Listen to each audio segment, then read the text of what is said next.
जय हिंद दोस्तों, मैं कन्हैया कुमार एक बार फिर से आपका जीके प्लान पे स्वागत करता हूं एक और नए वीडियो में। तो इसमें हम लोग बिहार पुलिस का जो टेस्ट सीरीज देख रहे हैं लोग, सॉरी बिहार दरोगा का नहीं। और ये सिपाही भर्ती है और ये ज्ञान बिंदु का टेस्ट सीरीज है। तो अभी तक हम लोग 3 देख लिए हैं लोग, ये आपका चौथा पेपर होगा यानी चौथा टेस्ट है। तो चलिए देखा जाए। इसका कट ऑफ 72 नंबर रखा गया है और इसका PDF जानते ही हैं, ये जीके प्लान टेलीग्राम चैनल से डाउनलोड करना है या आप डिस्क्रिप्शन बॉक्स में वहाँ से डाउनलोड कर सकते हैं। पहला क्वेश्चन पूछा जा रहा है, यदि एक वजन तोलने वाली मशीन आपका भार 50 किलोग्राम दिखाती है तो आपका वास्तविक द्रव्यमान क्या होगा। तो देखिए कि इसका वास्तविक द्रव्यमान 50 केजी से अधिक होगा, तो ऑप्शन नंबर ए सही हो जाएगा। थोड़ा सा इसके बारे में डिस्कशन यहाँ पे है, तो देख लिया जाए डिस्कशन। देखिएगा कि एक वजन तोलने वाली मशीन आपका 50 ग्राम दिखाती है तो उसका वास्तविक द्रव्यमान 50 किलोग्राम से अधिक होगा। चूँकि हमारा वास्तविक भार उत्प्लावन बल बराबर देखिए वास्तविक भार माइनस उत्प्लावन बल बराबर तुला का पाठ्यांक होता है। तो यहाँ पे देखिएगा कि द्रव्यमान ज़्यादा होगा। द्रव्यमान एवं भार के बीच अंतर क्या है, तो ये थोड़ा सा देखा जाए। तो देखिए कि द्रव्यमान का मान हर जगह एक जैसा होता है, चाहे इसका माप कहीं भी किया जाए। और भार एक बल है जो गुरुत्वाकर्षण बल के कारण द्रव्यमान पर प्रभाव डालता है। थोड़ा सा हम आपको आसान भाषा में समझाएं तो देखिए, मान लीजिए कि एक ये भार हो गया और ये आपका मास हो गया यानी द्रव्यमान। तो देखिए द्रव्यमान का मतलब क्या होता है कि जैसे हम लोग का शरीर है या किसी भी पिंड का, तो हम लोग अपने शरीर पे लेते हैं। तो हम लेके शरीर का जितना अंग है, जैसे कि ऊपर से क्या है कि हम लोग का त्वचा है और इसके अंदर जितना अंग है, तो आप किसी भी और जगह पे ले जाइएगा तो ऐसा थोड़ा है कि इसमें से ब्लड या हड्डी निकल के बाहर चल जाएगा, वो तो वहीं रहेगा। तो एक्चुअल में होता क्या है कि जो किसी भी वस्तु का घनत्व होता है वही उसका द्रव्यमान होता है। तो हम लोग का शरीर का जितना चीज़ है उसको द्रव्यमान कहेंगे यानी कि मास। अब भार क्या होता है कि किसी ग्रह पे जाएंगे, जैसे कि अभी पृथ्वी पे हैं लोग, तो पृथ्वी का अपना गुरुत्वाकर्षण बल है, तो ये पृथ्वी अपने केंद्र की तरफ खींचेगा, तो इसे भार बोला जाता है। वैसे ही पृथ्वी का जितना गुरुत्वाकर्षण बल है उतना तो दूसरा ग्रह का होगा नहीं। अगर हम चांद पे जाएंगे तो यहाँ पे कम हो जाएगा, क्योंकि यहाँ पे चांद का जो गुरुत्वाकर्षण बल है पृथ्वी की तुलना में 1/6 है, तो वहाँ पे 1/6 हो जाएगा। तो इस प्रकार भार बदलते रहता है और मास नहीं बदलता है। चलिए आगे देखिए 2 नंबर क्वेश्चन। एक स्थिर इलेक्ट्रॉन पर एक प्रबल चुंबकीय क्षेत्र आरोपित किया जाता है तब क्या होता है, तो इलेक्ट्रॉन स्थिर रहता है। तो ऑप्शन नंबर सी सही हो जाएगा। एक स्थिर इलेक्ट्रॉन पर एक प्रबल चुंबकीय क्षेत्र आरोपित किया जाता है तब इलेक्ट्रॉन स्थिर रहता है। और देखिएगा इसका और देखा जाए, जब एक स्थिर इलेक्ट्रॉन पर एक प्रबल चुंबकीय क्षेत्र आरोपित किया जाता है तब चुंबकीय क्षेत्र पर कोई प्रभाव नहीं पड़ता है, क्योंकि चुंबकीय बल केवल गतिशील आवेशों पर कार्य करता है। चूंकि इलेक्ट्रॉन स्थिर है अतः इस पर चुंबकीय बल कार्य नहीं करता है। यदि इलेक्ट्रॉन गति कर रहा होता तो चुंबकीय बल उसकी दिशा को बदल देता। तो ये थोड़ा सा आपको समझ में आ गया होगा। यहाँ पे स्तंभ 1 और स्तंभ B दिया गया है और मिलान करना है। इसमें दिया गया है कि किसका मापन किस में होता है, तो इसका देखिएगा पिच दिया गया है यहाँ पे। तो पिच में क्या मापा जाता है, तो इसका हर्ट्ज हो जाएगा। हर्ट्ज में पिच मापा जाता है, जो हम लोग बोलते हैं लोग, तो उसमें एक पिच होता है तो वो हर्ट्ज में मापा जाता है। प्रबलता देखिए तो ये डेसिबल में मापा जाता है। और प्रतिध्वनि जो होता है ये आपका ध्वनि का परिवर्तन है। और देखिए चिकित्सा में ध्वनि का उपयोग, तो ये स्टेथोस्कोप हो जाएगा। तो इस प्रकार मिलाइएगा तो एक का आपका सी। तो देखिए कि ये कट गया, ये भी कट गया, ये भी कट गया, तो राइट आंसर ये सही हो जाएगा। चलिए अगला क्वेश्चन देखिए। अच्छा, इसमें थोड़ा सा ये बता दिया गया है, तो हम बता ही दिया है कि कौन क्या क्या है, तो इसे पढ़ सकते हैं जानकारी के लिए। चलिए चौथा नंबर क्वेश्चन है, इसमें पूछा जा रहा है, भगवान बुद्ध की लेटी हुई सबसे बड़ी प्रतिमा बिहार में किस स्थान पर बनाई जा रही है। तो इसका राइट आंसर हो जाएगा बोधगया। बोधगया जानते भी हैं कि यहाँ पे उनको ज्ञान प्राप्ति हुआ था, तो यहाँ पे दिया गया है, इसके बारे में पढ़ा जाए। भगवान बुद्ध की लेटी हुई प्रतिमा सबसे बड़ा बोधगया में बनाया जा रहा है। स्वयं मुद्रा की प्रतिमा बुद्धा इंटरनेशनल वेलफेयर मिशन द्वारा वियतनाम के दानदाताओं के सहयोग से बनाया जा रहा है। और यह प्रति 100 फीट लंबी है, यानी प्रतिमा ये 100 फीट लंबी बनाई जा रही है। बुद्ध की प्रथम मूर्ति संभवतः मथुरा कला में बनी थी, लेकिन सर्वाधिक बुद्ध मूर्तियों का निर्माण गंधार कला में हुआ था। गंधार कला का विकास देखिएगा कि कुषाण काल में हुआ था। भारत में पहली बार बुद्ध की ही मानव प्रतिमा के रूप में पूजा हुई थी, तो ये भी आप याद रख सकते हैं। कुषाण काल में ही बुद्ध की खड़ी बैठी हुई स्थिति में प्रतिमा का निर्माण किया गया है। तो बुद्ध के बारे में तो कुछ दिया नहीं है, तो हम थोड़ा सा आपको बता देते हैं। देखिए कि गौतम बुद्ध का जन्म आपका लुम्बिनी में होता है, जो कपिल वस्तु में ही था, जो नेपाल में पड़ेगा वर्तमान में। ये 29 वर्ष की उम्र में, इनका बचपन का नाम सिद्धार्थ रहता है, और ये 29 वर्ष की उम्र में सिद्धार्थ निकल जाते हैं अपना घर छोड़ के। और देखिए कि इनके घोड़े का नाम चेतक था, तो चेतक के साथ निकल जाते हैं ज्ञान के प्राप्ति के लिए। उसके बाद ये वैशाली पहुँचेंगे, वहाँ पे अलार कलाम का मुलाकात होगा, तो वहाँ पे दीक्षा लेते हैं। देखिए कि वहाँ पे दीक्षा लेने के बाद गौतम बुद्ध को संतुष्टि नहीं होता है, फिर वहाँ से वो निकलते हैं तो जमुई पहुँच जाते हैं, और जमुई में भी एक गुरु मिलते हैं, वहाँ पे भी इनको इनका जो मतलब मानना था कि होना चाहिए वो नहीं हुआ। तो उसके बाद ये बोध गया आते हैं, और बोध गया में बैसाख पूर्णिमा के दिन में इनको पीपल वृक्ष के नीचे और फल्गु नदी के तट पे इनको ज्ञान प्राप्ति हुआ था। तो इसका देखिएगा कि ये थोड़ा सा आपको जानकारी होना चाहिए। अगला क्वेश्चन है 5 नंबर, बिहार राज्य मानव अधिकार आयोग की स्थापना किस वर्ष की गई? तो इसका राइट आंसर ए हो जाएगा, 200 ईस्वी में किया गया। और देखिएगा कि औपचारिक गठन 25 जून 2008 को किया गया। इसका मानव अधिकार संरक्षण अधिनियम 1993 के तहत की गई थी, तो ये आप याद रखेगा। चलिए अगला क्वेश्चन है 6 नंबर, भारतीय संविधान में मंत्रिमंडल शब्द का प्रयोग किस अनुच्छेद में हुआ है? तो इसका राइट आंसर हो जाएगा आपका 352 का 3 हो जाएगा। इसमें देखिए भारतीय संविधान में मंत्रिमंडल शब्द का प्रयोग आर्टिकल 352 के 3 में किया गया है। अनुच्छेद 352 में उल्लेखनीय है कि अनुच्छेद 352 के 1 के तहत राष्ट्रपति शासन की उद्घोषणा तब तक नहीं करेगा जब तक संघ के मंत्रिमंडल द्वारा इसे लिखित रूप से आपातकाल की उद्घोषणा करने के लिए न कहा जाए। अनुच्छेद 350A के प्राथमिक स्तर पर मातृभाषा शिक्षा की सुविधाएं देने के संबंध में है। अनुच्छेद 72 देखिए कि राष्ट्रपति क्षमादान शक्ति से संबंधित है। अनुच्छेद 74 राष्ट्रपति को सहायता और सलाह देने के लिए मंत्रिपरिषद से संबंधित है, तो ये आप याद रख सकते हैं। चलिए अगला क्वेश्चन है 7 नंबर, मोरबी बांध किस नदी पे स्थित है? तो इसका राइट आंसर ये हो जाएगा, मच्छू नदी पे ये स्थित है। देखिए कि मोरबी सिरेमिक और दीवार घड़ी उद्योग का केंद्र है। ये 31 अक्टूबर 2022 को मोरबी पुल हादसा हुआ था, जिसमें लगभग 141 व्यक्ति मारे गए थे, तो इसीलिए ये फेमस है। ये करंट अफेयर का क्वेश्चन है। कोसी नदी के अगर बारे में देखा जाए तो ये बिहार का सुख है, और ये नेपाल से निकलती है और 7 धाराओं से मिलकर बिहार में एंट्री लेती है, जिसके कारण देखिए कि ये इसका जो धारा होता है बहुत ज़्यादा हो जाता है, और ये रास्ता परिवर्तन करने के लिए भी जानी जाती है, तो ये याद रखिएगा। हर साल बाढ़ लेके आती है बिहार में, तो ये तो आपको पता ही होगा। अगला क्वेश्चन जो पूछा जा रहा है 8 नंबर है, C3H8 किस समजातीय श्रृंखला से संबंधित है? तो इसका राइट आंसर सी हो जाएगा, एल्केन्स हो जाएगा। तो देखिए कि C3H8 एल्केन समजातीय श्रृंखला से संबंधित है। कार्बनिक यौगिकों के समूह अथवा ऐसी श्रेणी जिसमें एक विशिष्ट क्रियात्मक समूह हो सजातीय या समसजातीय कहलाते हैं, तो ये आप याद रख सकते हैं। इसमें मीथेन आ जाएगा, तो इसमें प्रोपेन आ जाएगा, ये सब दिया गया है, तो ये आप थोड़ा सा याद रखिएगा। चलिए 9 नंबर क्वेश्चन है, अधिक ऊंचाई पे द्रवों का क्वथनांक क्या होता है? तो द्रव का क्वथनांक गिर जाता है, कम हो जाता है। तो देखिए कि अधिक ऊंचाई पे द्रवों का क्वथनांक गिरता है, जिसका कारण है कि ऊंचाई पर वायुमंडलीय दाब कम होता है। किसी द्रव का क्वथनांक वह ताप है जिस पर द्रव उबलने लगता है, तो ये आप याद रखिएगा। बॉइलिंग पॉइंट होता है, जैसे कभी भी आप पानी उबालते होंगे तो एक ऐसा ताप आता है जहाँ से वो भाप बनना स्टार्ट होता है, तो उसी पॉइंट को क्वथनांक बोला जाता है। देखिए एक सामान्य नियम के रूप में प्रत्येक 540 फीट की ऊंचाई पर क्वथनांक 1 डिग्री फ़ारेनहाइट कम होता है। ऊंचाई बढ़ने के साथ पानी के क्वथनांक कम होने की वजह से पर्वतों पर खाना पकाने में ज़्यादा समय लगता है। जल का क्वथनांक 100 डिग्री सेल्सियस होता है। द्रव में घुलनशील अशुद्धियाँ मिलाने पर उसका क्वथनांक बढ़ जाता है। दाब के बढ़ने से क्वथनांक का मान बढ़ता है और दाब के घटने से क्वथनांक का मान घट जाता है, तो ये आप याद रखिएगा। अगला क्वेश्चन है, तेल एवं जल का मिश्रण पृथक किया जा सकता है? तो पृथक करने का ये तरीका है, तेल और जल का मिश्रण। देखिए कि जो तेल होता है जल के ऊपर तैरने लगता है, तो इसे पृथक कीप के द्वारा किया जा सकता है, तो ऑप्शन नंबर ए सही हो जाएगा। उसे छान के किया जा सकता है, और इसी के बारे में यहाँ पे दिया गया है कि कैसे किया जाएगा, तो उसे छाना जाएगा। अगला क्वेश्चन है 11 नंबर, यूनानी इतिहासकार मेगास्थनीज और चीनी यात्री फहियार ने निम्न में से किस स्थान के बारे में जीवंत विवरण दिया है? तो इसका राइट आंसर आपका हो जाएगा पाटलिपुत्र हो जाएगा, तो ऑप्शन नंबर सी सही हो जाएगा। थोड़ा सा इसके बारे में देख लिया जाए, तो देखिए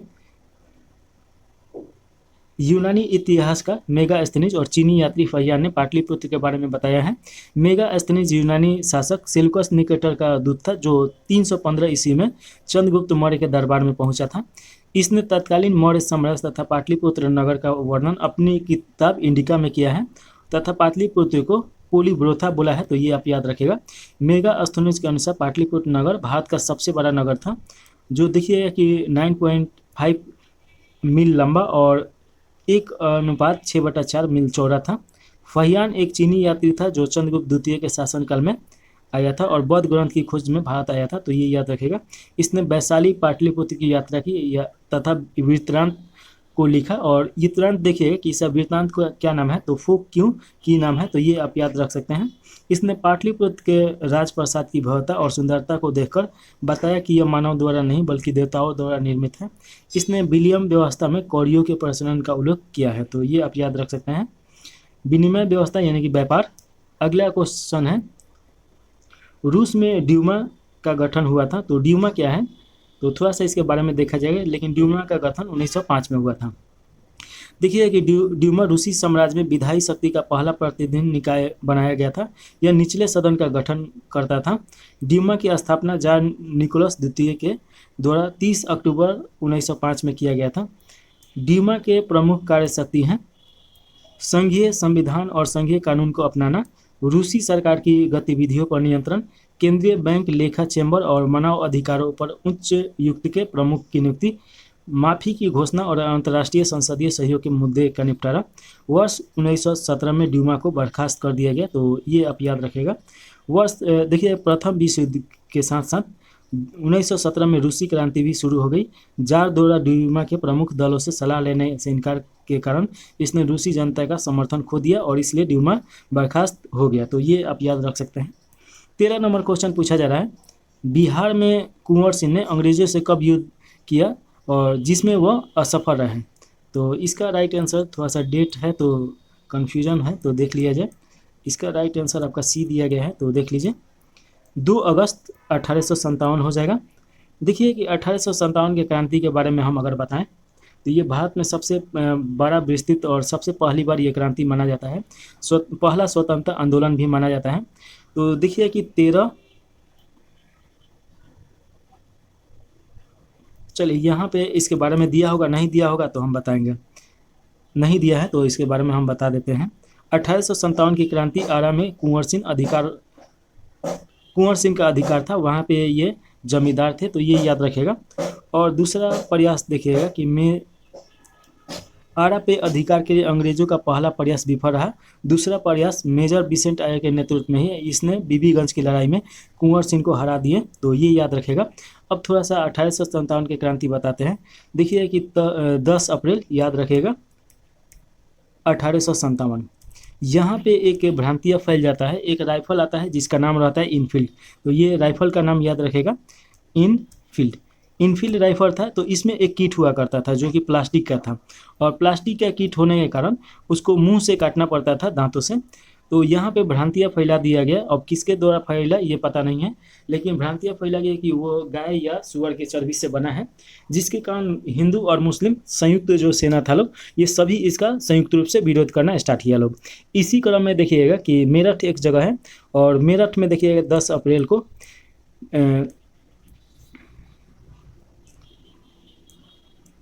10 अप्रैल को 1857 के दिन मंगल पांडे के द्वारा विद्रोह कर दिया जाता है, और साथ में 2 अफसरों की हत्या कर दिया जाता है, अंग्रेजी अफसर का। तो यहाँ से देखिएगा कि इसे मेरठ आंदोलन के नाम से भी जाना जाता है। उसके बाद सारे सैनिक आंदोलन करना स्टार्ट कर देते हैं लोग, और उसके बाद देखिएगा कि यहाँ से ये चलना स्टार्ट करते हैं लोग दिल्ली की तरफ। और दिल्ली की तरफ जाने का मेन मकसद क्या था कि उस समय देखिएगा कि मुगल वंश का अंतिम शासक शाह आलम द्वितीय वहाँ पे थे 82 वर्ष के उम्र में। तो वहाँ पहुँचता है लोग और उनको अपना नेता चुनता है लोग। लेकिन 82 वर्ष के उम्र में वो अच्छी तरीके से नेतृत्व नहीं कर पाने के कारण अपना एक सेना अध्यक्ष रहता है बख्त खां, तो उसको सेना अध्यक्ष बना दिया जाता है और वही नेतृत्व करता है। तो ये आपको थोड़ा सा याद रखेगा, ये बहुत बड़ा टॉपिक है तो इसे पढ़ाना पड़ेगा।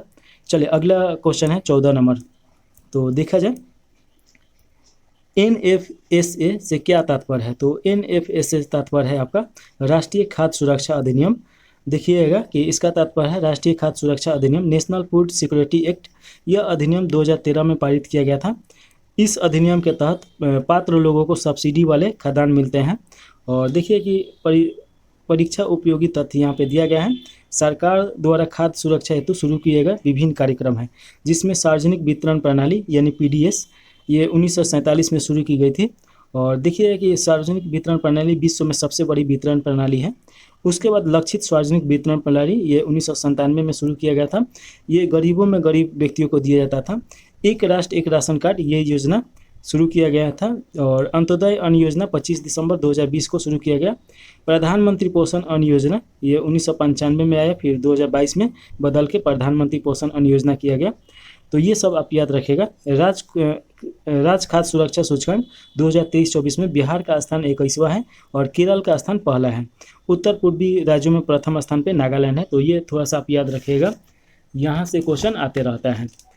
उसके बाद देखिए अगला क्वेश्चन पूछा जा रहा है 15 नंबर क्वेश्चन यहाँ पे भरना है। तो देखिए कि तुलनात्मक रूप से ज्ञान का एक नया क्षेत्र है जिसमें वैज्ञानिक और शास्त्री, दार्शनिक व अन्य सामाजिक वैज्ञानिक साथ साथ काम करते हैं। तो देखिए कि ये विकास की सततता हो जाएगा, ऑप्शन नंबर सी सही हो जाएगा। चलिए अगला क्वेश्चन देखिए, इसमें ये आर्थिक विकास, मुद्रास्फीति, तो ये सब पढ़ना है हम लोग को, आगे पढ़ा जाएगा। इसमें अगला क्वेश्चन है 16 नंबर।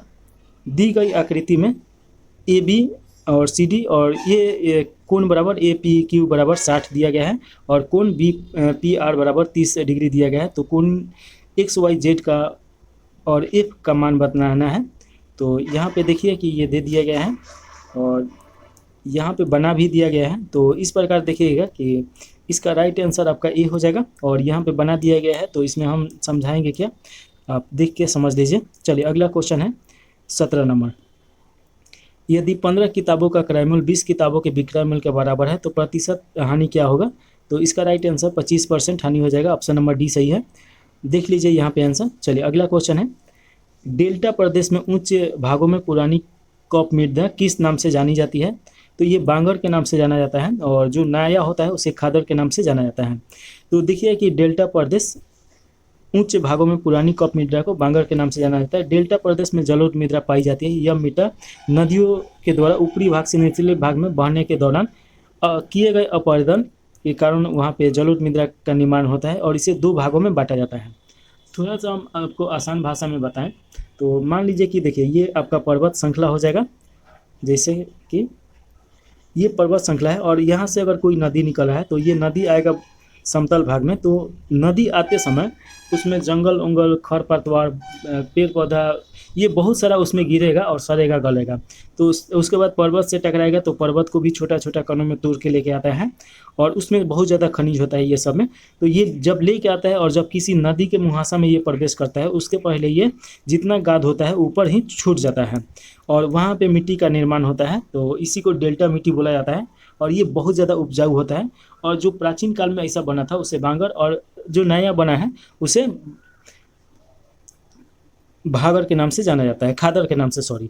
और देखिए कि हर साल जो बाढ़ आता है उसके द्वारा भी खादर का निर्माण होता है। तो ये आप याद रखेगा और वही चीज़ ये यहाँ पे बताया गया है। तो ये पढ़िएगा तो आपको समझ में आ जाएगा, सेम चीज़ जो हम बताए हैं वही चीज़।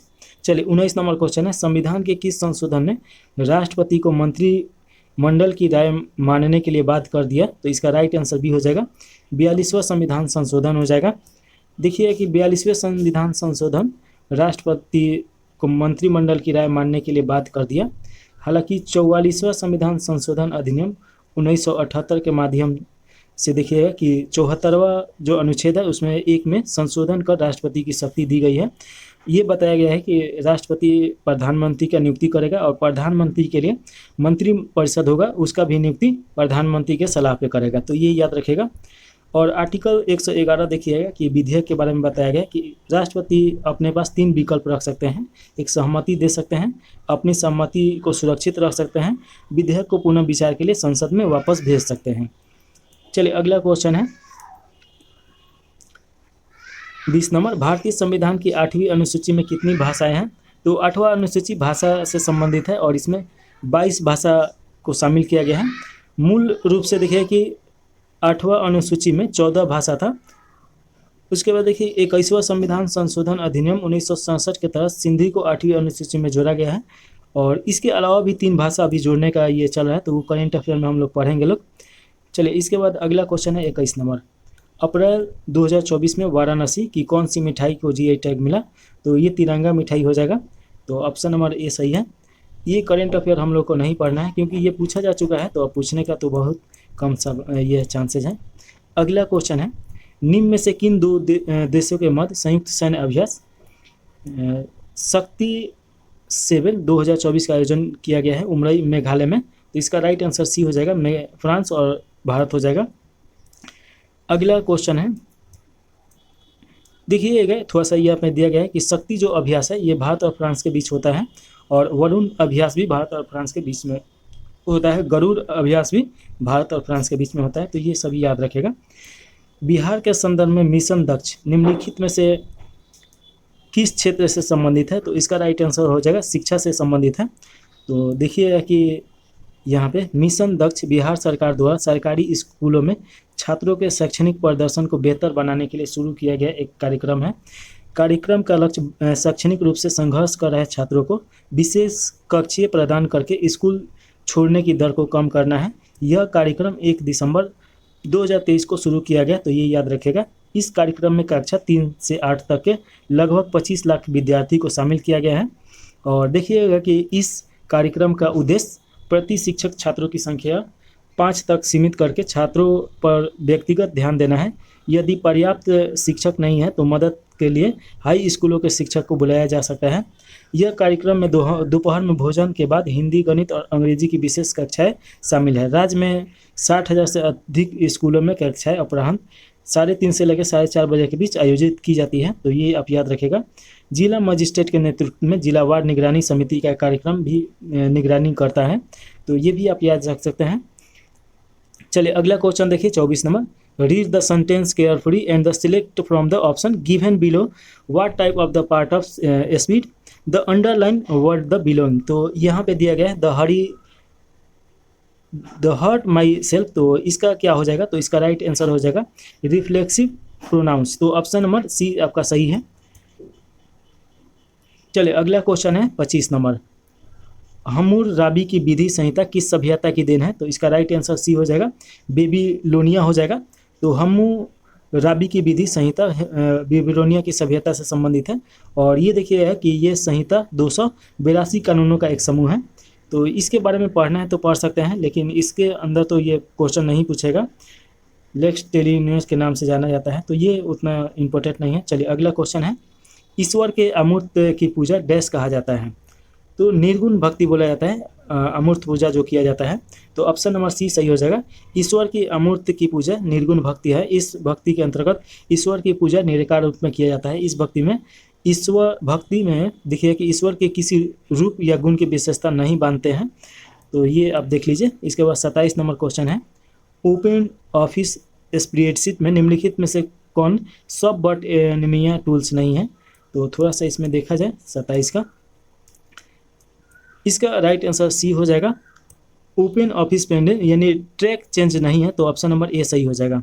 देखिए इसमें व्यावसायिक दस्तावेज में संशोधन करते समय ट्रैक चेंजेस की सुविधा चालू कर सकते हैं ताकि नवीनतम संशोधन आसानी से मिल सके, परंतु पूरे दस्तावेज में संपादित नहीं कर सकते हैं। ओपन ऑफिस स्प्रेडशीट में दस्तावेज जैसे कि राइटर, प्रस्तुतिकरण, इम्प्रेस्ड और स्पेंडन यानी कैल्क, ग्राफिक ड्रॉ और गणितीय सूत्र, मैथ, डेटाबेस, ये सब इसमें आ जाएगा। तो ये थोड़ा सा आप देखिएगा। इसमें और देखा जाए कि गणित के सभी सूत्र का उपयोग किया जाता है। कोशिकाओं और मौजूद डाटा के आधार पर ग्राफ और चार्ट बनाना काफ़ी आसान है। डाटा का फॉर्मेट करना काफ़ी आसान है और कुशल है। कोशिकाओं में डेटा प्रविष्ट करना आसान है। तार्किक तुलना आसानी से की जा सकती है। अगला क्वेश्चन है 28 नंबर। कंप्यूटर प्रोग्राम या सॉफ्टवेयर को बिना लाइसेंस और अनाधिकृत प्रतियों का उपयोग या विवरण करना कहलाता है। तो ये क्या कहलाता है? तो सॉफ्टवेयर पायरेसी इसे बोला जाता है। एक प्रकार का ये ऑनलाइन चोरी ही कहा जाएगा। देखिए कि सॉफ्टवेयर पायरेसी सॉफ्टवेयर की अवैध नकल और साझा कर बिक्री या उपयोग वितरण है, चाहे यह जानबूझकर हो या अनजाने में हो। हैकिंग या उन गतिविधियों को संदर्भित करता है जो कंप्यूटर, स्मार्टफोन, टैबलेट और यहाँ तक कि पूरे नेटवर्क जैसे डिजिटल उपकरणों को समझौता करना चाहते हैं। ऑनलाइन प्रीडेटर्स ऐसे इंटरनेट उपयोगकर्ता को जो बच्चे और किशोरों को यौन हिंसक प्रयोजन के लिए शोषण करते हैं। इसके तहत ग्रूमिंग, यौन गतिविधियों में लगाना, सामग्री, चित्रों का वांछित प्रदर्शन, ऑनलाइन उत्पीड़न, जोखिम या भय की धमकियाँ इत्यादि दिया जाता है। ऑनलाइन स्कैम का मतलब क्या होता है? इसके तहत इंटरनेट का उपयोग करके वित्तीय लाभ हेतु धोखा देने के उद्देश्य से प्रयोग किया जाता है। ऑनलाइन फ्रॉड कई तरह के होते हैं, जैसे कि ऑनलाइन घोटाला, स्मैक, पहचान की चोरी करना और धोखा खाते से ऑनलाइन उत्पाद खरीदना, चेन लेटर इत्यादि शामिल हैं। इसके बाद देखिए अगला जो क्वेश्चन है 29 नंबर पूछा जा रहा है, मानव को अंतरिक्ष में भेजे जाने वाले भारतीय महत्वाकांक्षी अभियान का नाम क्या है? तो ये गगनयान है। और देखिए कि इस मिशन का लक्ष्य अंतरिक्ष में यात्रियों को एक दल को 3 दिवसीय मिशन के लिए पृथ्वी के चारों ओर लगभग 400 किलोमीटर की कक्षा में भेजना और फिर उन्हें सुरक्षित वापस लाना है। गगनयान मिशन के लिए इसरो के भरोसेमंद हैवी लिफ्ट लॉन्चर LVM-3 को चुना गया है, जिसे मानव को ले जाने के लिए खास बनाया गया है और इसका नाम HLVM-3 रखा गया है। चंद्रयान-3 को इसरो के LV-3 रॉकेट से लॉन्च किया जाएगा। प्रधानमंत्री ने फरवरी 2024 में गगनयान मिशन के लिए 4 अंतरिक्ष यात्रियों के नामों की घोषणा की थी, जिसमें देखिए कि ग्रुप कैप्टन प्रशांत बालकृष्णन नायर और ग्रुप कैप्टन अजित कृष्णन और ग्रुप कैप्टन अंगद प्रताप और विंग कमांडर शुभांशु शुक्ला हैं। तो ये 4 व्यक्ति हैं। इसरो का महत्वाकांक्षी गगनयान मिशन 2026 के अंत में ये लॉन्च किया जाएगा। चलिए अगला क्वेश्चन है 30 नंबर, निम्न में से कौन सा कोशिकांग आत्मघाती थैली के रूप में जाना जाता है? तो इसका राइट आंसर डी हो जाएगा, लाइसोसोम हो जाएगा। देखिए कि यह बहुत सूक्ष्म कोशिकांग होता है जो छोटी छोटी पुटिकाओं के रूप में पाए जाते हैं। इसमें ऐसे एंजाइम होते हैं जिसमें जीवद्रव्य को घुला देने या नष्ट कर देने की क्षमता होती है। इसमें देखिए कि कोशिकांग उपचयन में व्यवधान के कारण जब कोशिका क्षतिग्रस्त हो जाती है तो लाइसोसोम फट जाता है और इसमें देखिए कि मौजूद एंजाइम अपनी ही कोशिकाओं को पाचन करना स्टार्ट कर देता है लोग। इसके परिणाम स्वरूप कोशिका की मृत्यु हो जाती है। इसीलिए लाइसोसोम को आत्मघाती थैली के नाम से जाना जाता है।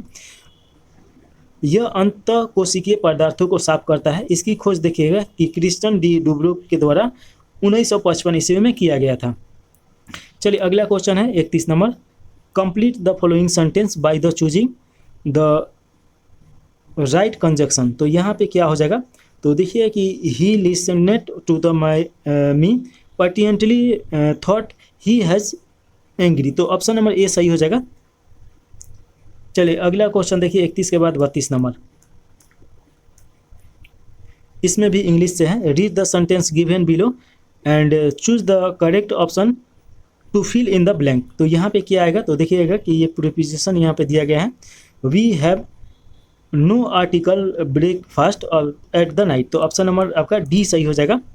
चलिए अगला क्वेश्चन है 33 नंबर, गेडनर ग्लोबल हेल्थ अवार्ड 2024 के विजेता कौन है? तो इसका राइट आंसर ए हो जाएगा, डॉक्टर गगनदीप कौंग हो जाएंगे। तो ये करंट अफेयर है 2024 का और इसे पढ़ना है तो पढ़ लीजिए, लेकिन क्वेश्चन ये तो आएगा नहीं, रिफ्रेश क्वेश्चन ही आएगा। अगला क्वेश्चन है, निम्नलिखित में से कौन सी मिसाइल क्रूज मिसाइल का उदाहरण है? तो इसका राइट आंसर आपका सी हो जाएगा, ब्रह्मोस। इसके बारे में बढ़िया से पढ़ना है, यहाँ से क्वेश्चन आएगा ही आएगा। देखिए, क्रूज मिसाइलों को एक मानव रहित स्वचालित निर्देशित वाहन के रूप में परिभाषित किया जाता है। ब्रह्मोस मिसाइल DRDO और रूसी संघ के NPO ने मिल के बनाया है। इसका नाम देखिए कि ब्रह्मपुत्र ये भारत का हो जाएगा और मोस्कोवा नदी ये मॉस्को नदी के नाम को मिला के बनाया गया है। ब्रह्मोस मिसाइल को जमीन, समुद्र और हवा से लॉन्च किया जा सकता है। अगला क्वेश्चन है 35 नंबर, निम्नलिखित में से कौन सा रामसर आंध्र भूमि असम राज्य में स्थित है? तो इसका राइट आंसर हो जाएगा दीपोर बील। दीपोर झील हो जाएगा या दीपोर बील के नाम से भी जाना जाता है। तो ये आप याद रखिएगा।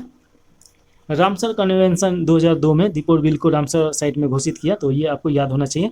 और रामसर संधि के बारे में थोड़ा सा देखा जाए कि ये संधि 2 फरवरी 1971 में रामसर एक जगह है ईरान में, वहाँ पे हस्ताक्षर हुआ और 21 दिसंबर 1975 से ये लागू हुआ।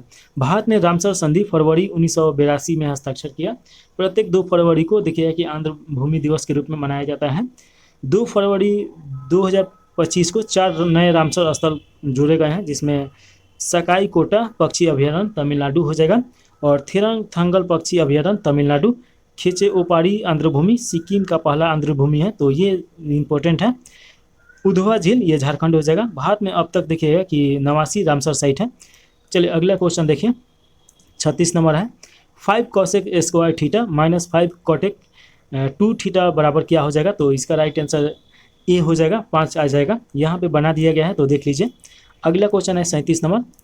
8 पेंसिल तथा 12 कलमों का कुल मूल्य 120 है। यदि 16 पेंसिल तथा 14 कलमों का कुल मूल्य 200 हो तो एक पेंसिल तथा एक कलम का मूल्य क्या होगा? तो इसका राइट आंसर डी हो जाएगा। पेंसिल का मूल्य 9 रुपये, कलम तथा 4 रुपये मूल्य हो जाएगा। तो ये आप यहाँ पे बनाया गया है, तो देख लीजिए। चलिए अगला क्वेश्चन है 37 के बाद 38 नंबर क्वेश्चन। एक म्यूजिकल चेयर गेम में जो व्यक्ति संगीत बजा रहा है उसे सलाह दी जाती है कि वो संगीत प्रारंभ कर 5 मिनट में कभी भी संगीत बंद कर दें। इसकी एक प्रारूप है कि संगीत प्रारंभ होने के पहले 2 मिनट के अंदर बंद हो जाएगी। तो इसका राइट आंसर हो जाएगा बी हो जाएगा, 2:5 हो जाएगा। यहाँ पे बनाया गया है, देख लीजिए। ऑप्शन नंबर बी सही है। अगला क्वेश्चन है 39 नंबर।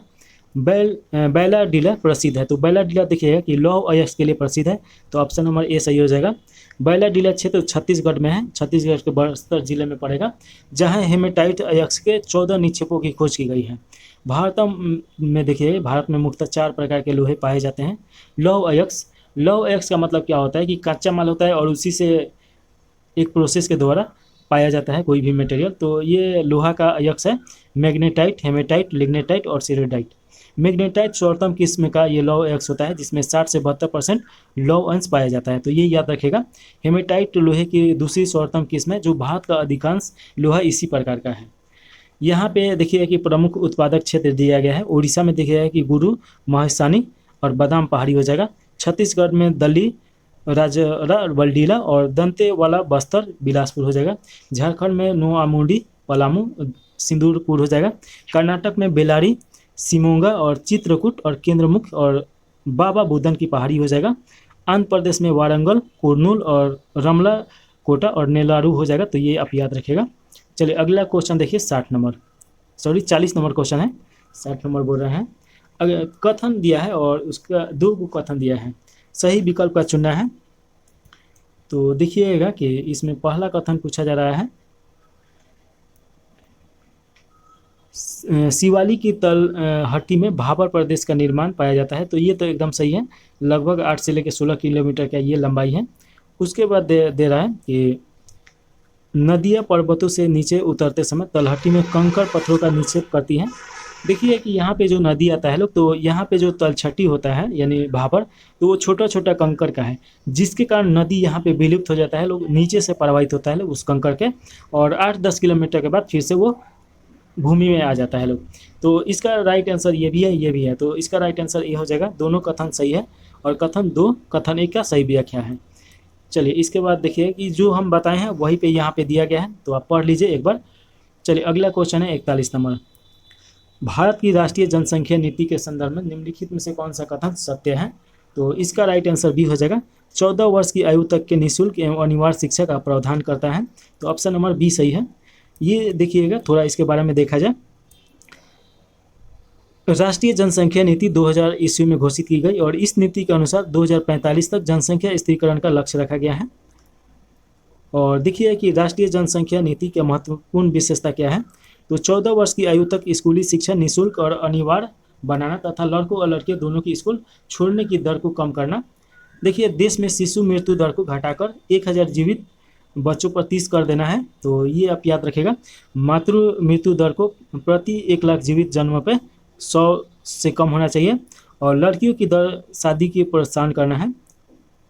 अच्छा, लड़कियों की देर से शादी करने का प्रोत्साहन करना है। देखिए 5 नंबर में 80% संस्थान प्रसव तथा 100% प्रशिक्षित व्यक्तियों द्वारा प्रसव कराना, ये इसका लक्ष्य है। अगला क्वेश्चन है 42 नंबर। इसमें पूछा जा रहा है कि भारत में ऊनी वस्त्र उद्योग का प्रारंभ किस वर्ष में हुआ है? तो इसका राइट आंसर बी हो जाएगा 1876। भारत में ऊनी वस्त्र उद्योग का प्रारंभ 1876 में कानपुर से हुई थी। इसका नाम ब्रिटिश इंडिया कॉरपोरेशन रखा गया है।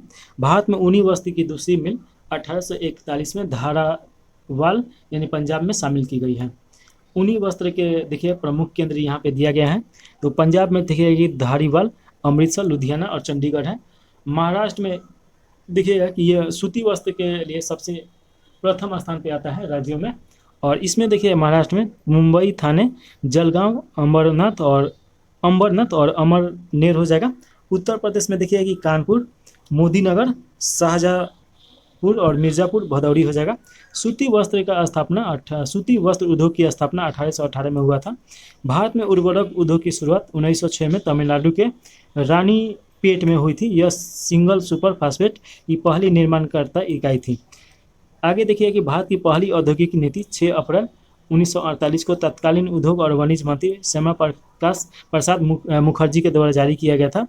औद्योगिक नीति 1991 तत्कालीन प्रधानमंत्री पीवी नरसिम्हा राव के नेतृत्व में 24 जुलाई 1991 को लोकसभा में उद्योग राज्य मंत्री श्री पीजे कुरियन ने उद्योग नीति 1991 की घोषणा की। तो ये आप याद रखेगा। और देखिएगा कि नई औद्योगिक नीति द्वारा देश में बृहत्तम आर्थिक सुधारों की एक प्रक्रिया शुरुआत की गई है। इस नीति के तहत भारत में एलपीजी नीति को अपनाया गया है। एल मतलब उदारीकरण की नीति, पी मतलब निजीकरण की नीति और जी मतलब वैश्वीकरण की नीति। देखिए कि लिबरलाइजेशन यानी उदारीकरण हो जाएगा, प्राइवेटेशन यानी निजीकरण हो जाएगा और ग्लोबलाइजेशन यानी वैश्वीकरण हो जाएगा, यानी पूरे विश्व में। अगला क्वेश्चन है 43 नंबर, और इसमें देखिए पूछा जा रहा है कि भारत में उद्योग का वार्षिक सर्वेक्षण डैश द्वारा किया जाता है। तो इसका राइट आंसर हो जाएगा सांख्यिकी एवं कार्यालय कार्यान्वयन मंत्रालय के द्वारा। तो ऑप्शन नंबर बी सही हो जाएगा। इसका गठन 1999 में स्वतंत्र मंत्रालय के रूप में किया गया था। केंद्रीय सांख्यिकी कार्यालय यानी CSO भारत सरकार के एक संगठन है जिसका मुख्यालय दिल्ली में है और इसकी शाखा कोलकाता में है। CSO की स्थापना 2 मई 1951 को मंत्री परिषद सचिवालय के अधीन की गई थी। राष्ट्रीय प्रतिदर्शी सर्वेक्षण संगठन भारत सरकार के सांख्यिकी मंत्रालय के अधीन एक संगठन है। यह भारत का सामाजिक आर्थिक सर्वेक्षण करने वाला सबसे बड़ा संगठन है। इसका स्थापना 1950 में किया गया था। तो ये आप याद रखेगा ये सभी पॉइंट। अगला जो क्वेश्चन पूछा जा रहा है ये 44 नंबर है। इसमें कथन दिए गए हैं और सही कथन चुनना है। तो इन्वेंट्री को निवेश के रूप में देखा जाता है, तो ये तो सही है। पूंजी के स्टॉक में वृद्धि होता है, ये भी सही है। इन्वेंट्री में परिवर्तन निवेश होता है, ये भी सही है। तो तीनों सही है, तो राइट आंसर डी सही हो जाएगा। चलिए 45 नंबर क्वेश्चन देखिए। जनवरी 2015 से भारत में राष्ट्रीय आय का सर्वाधिक चर्चित माप डैश है। तो ये माप है बाजार कीमतों पर सकल जोड़ा गया मूल्य हो जाएगा। तो ऑप्शन नंबर ए सही है। इसके बारे में थोड़ा सा देखा जाए कि वित्तीय वर्ष 2015-16 के सकल मूल्य वर्धन की अवधारणा की शुरुआत किया गया। सकल मूल्य वर्धन क्या है? तो किसी देश की अर्थव्यवस्था में सभी क्षेत्रों या प्राथमिक क्षेत्र, द्वितीय क्षेत्र और तृतीय क्षेत्र द्वारा किया गया कुल अंतिम वस्तुओं एवं सेवाओं के उत्पादन का मौद्रिक मूल्य है।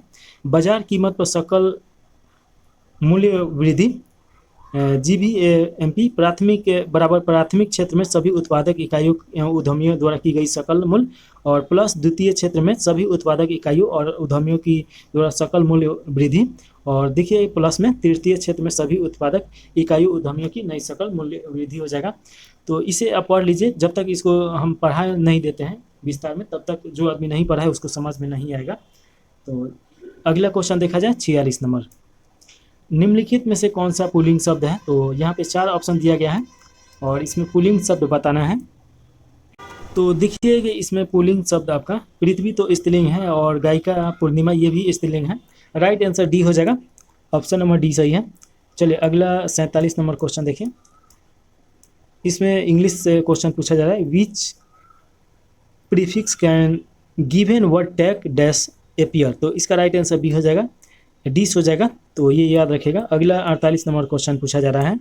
Fill in the blanks following the correct option after the guest dash we dash the washing. तो इसका राइट आंसर डी हो जाएगा। हेड लेफ्ट डी यहाँ पे लगेगा। चलिए अगला क्वेश्चन है 48 नंबर है।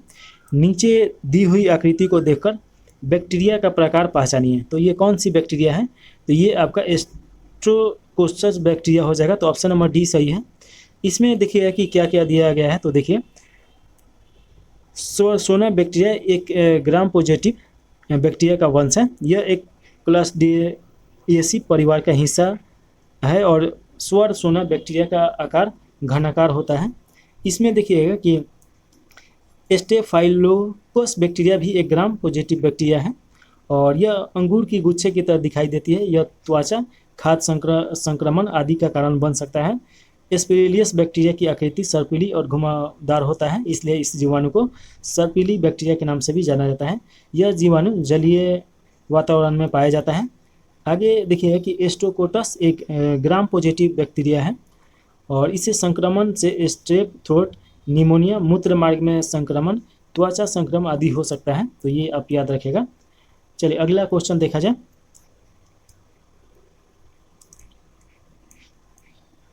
50 नंबर क्वेश्चन पूछा जा रहा है। यदि एक संकर ई में और जी फूले हुए वह हरे पौधे के पौंड की प्रतिनिधित्व करता है, आई और जी संकुचित और पीले रंग के पौंड की प्रतिनिधित्व करता है, और तो पौधे को, अच्छा ये रीजनिंग का क्वेश्चन है तो इसे आप ठीक से एक बार पढ़िएगा, और इसमें पूछा जा रहा है कि उसका पौंड कौन होगा, तो एक एक करके सामने लिख के आराम से बना सकते हैं। यहाँ पे बनाया भी गया है। इसका राइट आंसर बी हो जाएगा, संकुचित व पीला हो जाएगा। यह एक बार हम पढ़ देते हैं इसको सही से। देखिए, यदि एक संकरण में ई और जी फूले हुए हरे पौधे के पौंड का प्रतिनिधि करते हैं और आई और जी संकुचित व पीले रंग के पौंड का प्रतिनिधित्व करते हैं, तो पौधे को टाइग अनुवांशिक रचना वाले होते हैं, तो इसका पौंड क्या होगा, तो इसका राइट आंसर हो जाएगा संकुचित और पीला, तो ऑप्शन नंबर बी सही है। अगला क्वेश्चन देखिए 51 नंबर। निम्न में से कौन सा धातु वजन में सबसे हल्की होती है, तो इसका राइट आंसर हो जाएगा बी, लिथियम।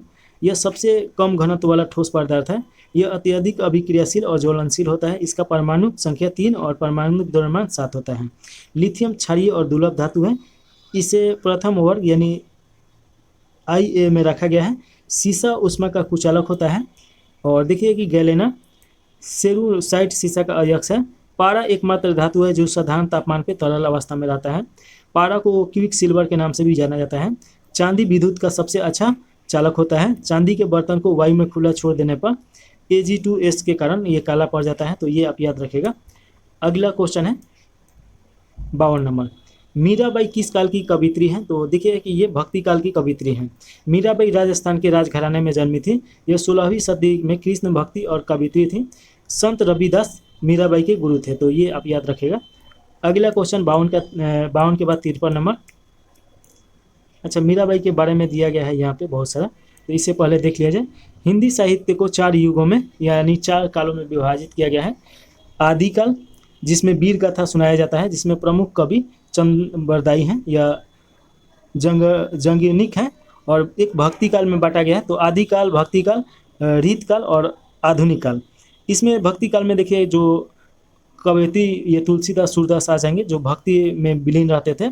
और रीति काल में देखिए कि प्रमुख कवयित्री बिहारी केशवानंद।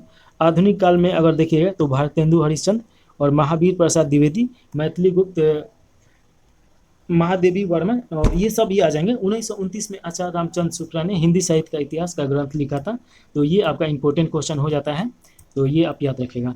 अगला क्वेश्चन है 53 नंबर। श्वेत क्रांति निम्नलिखित में से किसके अधिक उत्पादन से संबंधित है, तो ये दूध उत्पादन से हो जाएगा श्वेत क्रांति, तो ऑप्शन नंबर सी सही हो जाएगा। इससे संबंधित यहाँ पे कुछ कुछ क्रांति के बारे में दिया गया है।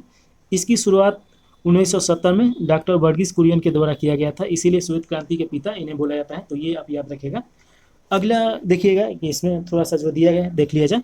हरित क्रांति ये खाद्यान्न उत्पादन से है। पीली क्रांति तिलहन उत्पादन से। भूरी क्रांति उर्वरक उत्पादन से। बादामी क्रांति मसाला उत्पादन से। सुनहरी क्रांति फल और शहद और बागवानी उत्पादन से। स्वर्ण क्रांति आपका बागवानी हो जाएगा। अगला क्वेश्चन है 54 number. Choose the correct option to fill in the blank, तो यहाँ पे दिया गया है देखिएगा कि he and I dash we are playing the yesterday, तो यहाँ पे वी आर आ जाएगा, तो क्योंकि देखिए कि ही भी है आई भी है, तो ऑप्शन नंबर ए सही हो जाएगा। चलिए अगला क्वेश्चन देखिएगा 55 नंबर। बिहार में कितने स्थलों को विश्व विरासत स्थल की सूची में शामिल किया गया है, तो इसका राइट आंसर आपका हो जाएगा। बिहार में ऐसे 2 स्थल हैं को विश्व विरासत स्थल में शामिल किया गया है। एक आपका हो जाएगा महाबोधि मंदिर कॉम्प्लेक्स जो 2002 में शामिल किया गया था। नालंदा महाविहार नालंदा को भी शामिल किया गया है, तो ये दूसरा का हो जाएगा, तो ये आप थोड़ा सा याद रखिएगा। चलिए अगला क्वेश्चन है 56 नंबर। बिहार प्रांतीय कांग्रेस कमेटी की स्थापना कब की गई, तो 1908 में किया गया। देखिए सोनपुर मेला के अवसर पर नवाब सरफराज हुसैन खां की अध्यक्षता में 1908 में एक महत्वपूर्ण सभा हुई। इस सभा में बिहार प्रांतीय कांग्रेस कमेटी का गठन किया गया तथा इसका मुख्यालय पटना में स्थापित किया गया। बिहार प्रांतीय कांग्रेस कमेटी के प्रथम अध्यक्ष सैयद हसन इमाम तथा उपाध्यक्ष मजरूहुल हक नवाब सरफराज हुसैन और राय परमेश्वर नारायण महतो और बहादुर ये बाबू कृष्ण शाह ये सभी इसमें थे। तो ये आप थोड़ा सा याद रखिएगा। अगला क्वेश्चन है 57 नंबर, निम्नलिखित में से किस स्तूप में अजातशत्रु द्वारा बुद्ध की पूजा करने के साक्ष्य मिला है? तो इसका राइट आंसर बी हो जाएगा, भरूच स्तूप हो जाएगा। देखिएगा ये भरूच स्तूप की खोज 1873 ईस्वी में अलेक्जेंडर कनिंघम के द्वारा किया गया। भरूच स्तूप में मर्योत्तर युगीन कला स्पष्ट रूप से दृष्टि मतलब दिखाई देता है। इस स्तूप में स्तंभ पर मगध का राजा अजातशत्रु तथा कौशल का राजा प्रसेनजीत को बुद्ध की पूजा करते हुए दिखाया गया है। अगला क्वेश्चन है 58 नंबर, पीटर मुंडी के अनुसार मुगल काल में सर्वश्रेष्ठ गवर्नर के रूप में बिहार का नेतृत्व किसने किया था? तो राइट आंसर मिर्जा सैफी हो जाएगा, ऑप्शन नंबर 1। मीटर मुंडी जो वर्ष 1932 में पटना आए थे के अनुसार मिर्जा सैफी बिहार के सर्वश्रेष्ठ मुगल गवर्नर थे। 58 के बाद 59 नंबर क्वेश्चन है, बिहार में कुल कितनी जल विद्युत परियोजना है? तो देखिए कि बिहार में आपका 13 जल विद्युत परियोजना है। जल विद्युत परियोजना का मतलब क्या होता है कि कोई नदी उदी या पानी का स्रोत होता है उससे जो विद्युत बनाया जाता है। तो ये याद रखेगा। वर्तमान में 11 जल विद्युत परियोजना प्रक्रियाधीन है यानी सक्रिय है और 2 ऐसा है कि बन रहा है। इसमें देखिए कि कौन कौन है। तो यहाँ पे देखा जाए कोसी जल विद्युत परियोजना सुपौल, पूर्वी गंडक नहर ये पश्चिम चंपारण, सोन पश्चिमी नहर रोहतास, सोन पूर्वी नहर औरंगाबाद, त्रिवेणी नहर पश्चिम चंपारण, ढेलाबाग लघु जल विद्युत रोहतास, नासिरगंज ये हो जाएगा आपका रोहतास, जय नगरा हो जाएगा रोहतास, सेवारी लघु रोहतास और ये अंगुनूर लघु जल विद्युत ये अरवर हो जाएगा। और देखिए कि बेलसार जल विद्युत परियोजना ये अरवर में है, सिर खिंडा जल विद्युत परियोजना रोहतास, अरवर लघु ये अरवर में ही हो जाएगा। जो सबसे ज़्यादा इंपॉर्टेंट है आप त्रिवेणी नहर जरूर याद रखेगा और उसके बाद सोन नहर याद रखेगा और गंडक नहर। कोसी नहर तो ऐसे भी याद रहेगा। देखिए कि सोन नहर से पूछा गया कि बिहार और यूपी का प्रमुख परियोजना कौन सा है? तो ये सोन नहर है दोनों राज्यों का, तो ये आप याद रखेगा। और कोसी नदी देखिएगा, इसे आपको याद रखना है। कोसी जल विद्युत परियोजना से ये सबसे ज़्यादा मेगावाट का है, तो ये आपको याद रखना है। चलिए इसके बाद अगला क्वेश्चन है, संपत्ति का अधिकार अब क्या है? तो संपत्ति का अधिकार मूल संविधान में देखिएगा कि मौलिक अधिकार में रखा गया था, लेकिन अब ये कानूनी अधिकार है। तो ऑप्शन नंबर ए सही हो जाएगा। देखिए कि 44वें संविधान संशोधन 1978 के द्वारा इसे निकाल दिया गया और भाग 12 के अनुच्छेद 300 के क में विधिक कानूनी अधिकार के अंतर्गत रखा गया है। मौलिक अधिकार का बात किया जाए तो पहले मौलिक अधिकार 7 भागों में बटा था, लेकिन अब 6 हो जाएगा। एक को हटा दिया गया है जो संपत्ति का अधिकार था। इसमें देखिएगा कि समता का अधिकार अधिनियम 14 से 18, स्वतंत्रता का अधिकार 19 से 22, शोषण के विरुद्ध अधिकार 23 से 24, धार्मिक स्वतंत्रता का अधिकार 25 से 28, सांस्कृतिक और शिक्षा संबंधित अधिकार 29 से 30 और संवैधानिक उपचारों का अधिकार 32 हो जाएगा। मूल संविधान में 7 मौलिक अधिकार थे, तो ये तो हम बताइए दिए। अगला क्वेश्चन है 61 नंबर, निम्नलिखित युधिष्ठिर का सही संधि विच्छेद क्या है? तो इसका राइट आंसर बी हो जाएगा, युधि प्लस स्थिर। तो इसका राइट आंसर हो जाएगा। यहाँ पे व्यंजन संधि के अन्य उदाहरण दिए गए हैं, तो इसे एक बार आप देख लीजिए। और देखिए कि प्रति प्लस आस्था प्रतिष्ठा होता है, अभि प्लस सेक अभिषेक, और दिक प्लस गज दिग्गज, उत प्लस घाटक घाटक, उत प्लस नीति उन्नति, किम प्लस चित किचित, सम प्लस पूर्ण संपूर्ण, सम प्लस सय संशय, उत प्लस चारण उच्चारण, तत् प्लस लीन तत्लीन, सम प्लस वाद संवाद, प्रति प्लस स्थान प्रतिष्ठान, दिग प्लस अंबर दिगंबर, वाक प्लस इस वागिस, उत प्लस मूलन उन्मूलन हो जाएगा, जगत प्लस नाथ जगन्नाथ, सम प्लस तोष संतोष, सम प्लस भव संभाव, सम प्लस वत संवत, स्वत प्लस छंद छंद हो जाएगा, उत प्लस लास उल्लास और प्र प्लस प्रमाण। तो ये आप देख लिए। अगला जो क्वेश्चन पूछा जा रहा है, प्रतिध्वनि सुनाई देती है। तो प्रतिध्वनि सुनाई कब देता है? तो ध्वनि तरंगों के परिवर्तन के कारण सुनाई देता है और 17 मीटर का दूरी होना चाहिए। तो देखिए कि यहाँ पे दिया ही गया होगा, थोड़ा सा हम पढ़ देते हैं इसको। प्रतिध्वनि सुनाई देने के लिए जैसे कि देखिए, जैसे हम लोग बोलते हैं लोग और आगे कोई दीवार है तो उसमें टकरा के फिर आवाज़ सुनाई देता है, उसी को प्रतिध्वनि बोला जाता है। तो प्रतिध्वनि सुनाई देने के लिए श्रोता एवं परावर्तक सतह की न्यूनतम दूरी 17 मीटर होनी चाहिए और ध्वनि अंतरायण तरंग होनी चाहिए। ध्वनि का लक्षण तीव्रता, तारत्व और गुणता होता है। जब ध्वनि एक माध्यम से दूसरे माध्यम में जाती है तो ध्वनि की चाल तरंग दर बदल जाती है, जबकि आवृत्ति अपरिवर्तित रहती है। हीरा पूर्ण आंतरिक परावर्तन के कारण चमकता है। प्रिज्म में प्रकाश के विभिन्न रंगों का विभाजन वर्ण विक्षेपण के कारण होता है। प्रकाश के अपवर्तन के कारण तारे टिमटिमाते हुए प्रतीत होते हैं। चलिए अगला क्वेश्चन है 63 नंबर। एक आयतन का क्षेत्रफल निकालने का सूत्र क्या होगा? तो सूत्र दिया गया है L/B, यानी कि देखिए कि आयतन का क्षेत्रफल परिमाप बटा विकर्ण हो जाता है, तो ऑप्शन नंबर आपका B सही हो जाएगा। अच्छा, आयतन का क्षेत्रफल दिया है लेंथ बटा 20 हो जाएगा, तो ये हो जाएगा। चलिए अगला देखिए 64 नंबर। भारत की स्थल सीमा की कुल लंबाई कितना है? तो अगर भारत की स्थल सीमा की बात किया जाए तो 15,200 किलोमीटर होना चाहिए। तो यहाँ पे देखा जाए 64 का राइट आंसर सी सही हो जाएगा, 15,200 किलोमीटर हो जाएगा। इसके मुख्य भूमि से तटीय लंबाई 5422.6 किलोमीटर है। द्वीपों सहित तटीय भाग की लंबाई 7516.6 किलोमीटर है। उत्तर से दक्षिण तक की विस्तार 3214 किलोमीटर, पूर्व से पश्चिम तक का विस्तार 2933, और इसके देखिए कि क्षेत्रफल 22,87,263 वर्ग किलोमीटर है। क्षेत्रफल की दृष्टि से विश्व में 7वां स्थान है। स्थिति देखिए कि भारत के तो 8 डिग्री 4 सेकंड से लेकर 37 डिग्री 6 सेकंड उत्तरी अक्षांश और 68 डिग्री 7 सेकंड से लेकर 97 डिग्री 25 सेकंड हो जाएगा, और ये पूर्वोत्तर देशांतर हो जाएगा। तो बोलते बोलते इसमें पानी का कम मात्रा हो जाता है, तो थोड़ा पानी पी लेते हैं। चलिए अगला क्वेश्चन देखिए 65 नंबर। यदि एक समचतुर्भुज के विकर्णों की लंबाई 6 सेंटीमीटर है तथा 8 सेंटीमीटर है तो इसकी भुजा बराबर क्या हो जाएगा? तो इसका राइट आंसर ये हो जाएगा 5 हो जाएगा, यहाँ पे बना दिया गया है।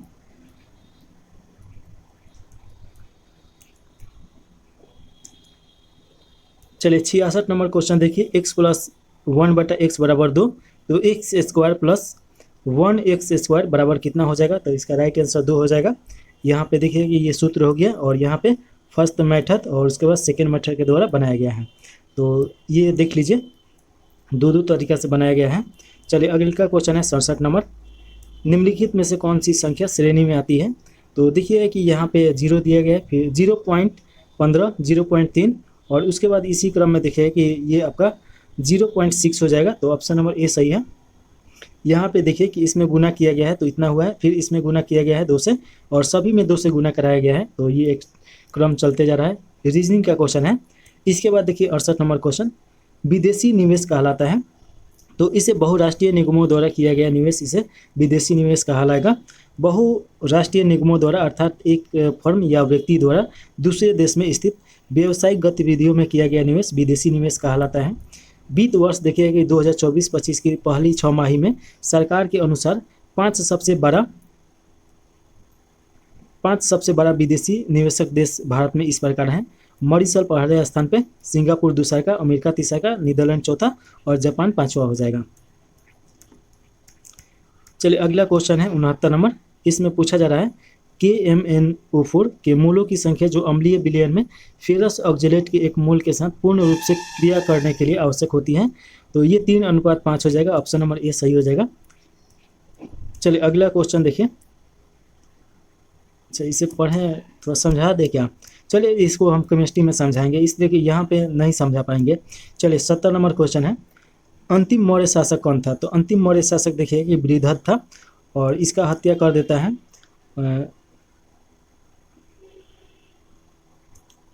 देखिए कि इसका हत्या बृहद्रथ का पुष्यमित्र शुंग करेगा और पुष्यवंशी वंश का स्थापना होगा, तो ये याद रखिएगा। चलिए यहाँ पे थोड़ा सा देख लिया जाए मौर्य वंश के बारे में। मौर्य वंश का संस्थापक चंद्रगुप्त मौर्य है, और मौर्य वंश का नाम रखने का कारण मेन काम है कि इसके माता का नाम मोरा था और उसी के नाम पे ये नाम रखा गया है। जस्टिस ने चंद्रगुप्त मौर्य को सेंटोक्रेटस कहा है, जिसकी पहचान विलियम जोन्स ने चंद्रगुप्त मौर्य से की है। उसके बाद देखिए कि विशाख दत्त कृति मुद्रा राक्षस में चंद्रगुप्त मौर्य के लिए ब्रिसल शब्द का प्रयोग किया गया है।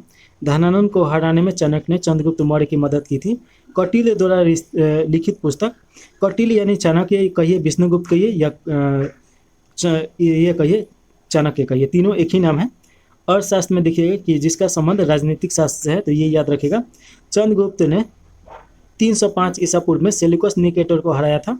चंद्रगुप्त मौर्य ने जैन गुरु भद्रबाहु से जैन दीक्षा ली थी और मेगास्थनीज सेल्यूकस निकेटर का राजदूत इसके काल में आया था। देखिए कि चंद्रगुप्त जो रहता है लास्ट में ये श्रवण बेलगोला में चले जाते हैं और वहाँ पे संथारा विधि के द्वारा जैन धर्म अपनाने के बाद संथारा विधि के द्वारा वो अपना मृत्यु प्राप्त कर लेते हैं।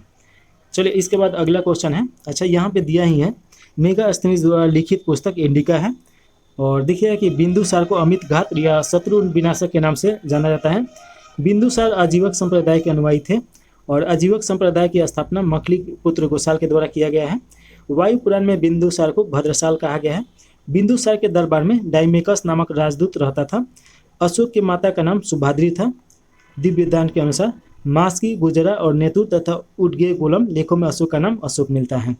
अगला क्वेश्चन है 71 नंबर, रॉकेट का कार्य प्रणाली का सिद्धांत आधारित है। तो ये देखिए कि संवेग के संरक्षण पे ये आधारित है, तो ऑप्शन नंबर ए सही हो जाएगा। रॉकेट को उड़ने में न्यूटन का तृतीय गति नियम कार्य करता है, यानी कि क्रिया और प्रतिक्रिया। देखिए कि न्यूटन का तृतीय नियम प्रत्येक क्रिया के बराबर परंतु विपरीत दिशा में प्रतिक्रिया होता है। संवेग संरक्षण का सिद्धांत, यदि कणों के किसी समूह या निकाय पर कोई बाह्य बल नहीं लगा रहा हो तो उस निकाय का कुल संवेग नियत रहता है, अर्थात टक्कर के पहले और बाद का संवेग बराबर होगा। अगला क्वेश्चन है आपका 72 नंबर। देखिए 72 नंबर क्वेश्चन पूछा जा रहा है, राज्यसभा में बैठने के लिए आवश्यक गणपूर्ति कितना होगा? तो 25 हो जाएगा, 1/10 होता है। तो देखिए कि 250 इसमें सीट है, तो 1/10 25 ही होगा। इसके बारे में थोड़ा सा देख लीजिए। संविधान के अनुच्छेद 100 के तहत संसद के किसी भी सदन की बैठक का गठन करने के लिए गणपूर्ति के कुल सदस्यों की संख्या का 10वां हिस्सा होता है। राज्यसभा की कुल सदस्य संख्या 245 है, इसलिए 25 इसकी उपस्थिति की बैठक के पर्याप्त होगा। 5 और सीट है जिसको छोड़ दिया गया है, जो पाक ऑक्युपाइड कश्मीर है उसके लिए। भारतीय संविधान का अनुच्छेद जो 80 है राज्यसभा की संरचना के बारे में प्रावधान करता है। राज्यसभा के सदस्यों की अधिकतम संख्या 250 हो सकती है, परंतु वर्तमान में 245 है। 73 नंबर क्वेश्चन है, निम्न में से कौन सा निरोधी उपायों के कम प्रभावी होने का कारण नहीं है? तो देखिए कि 73 का आपका राइट आंसर हो जाएगा